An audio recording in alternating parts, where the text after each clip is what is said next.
Hello दोस्तों, आप मुझे जानते भी हैं। मैं आज मसाला बंद करने वाला हूँ, पर जब भी मैं खाऊंगा तो मैं यहाँ इसके दरबार में 501 रुपये का प्रसाद लेके चढ़ाऊँगा।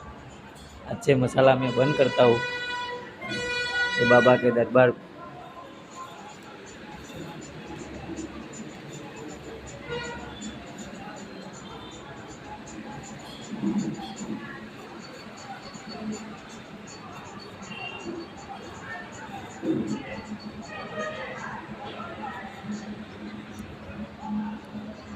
अच्छे मैंने मसाला बंद कर दिया है। जब भी मैं खाऊंगा एक 551 रुपये की प्रसादी यहाँ मैं चढ़ाऊँगा, ऐसा मेरा वादा रहा। अब लग नहीं रहा मसाला चालू होगा। के बाबा ने मेरी घनी हेल्प की है। किन किन व्यसनों से मैं दुख तो हुआ हूँ। चलो दोस्तों, जय रामा पीर, जय माता दी।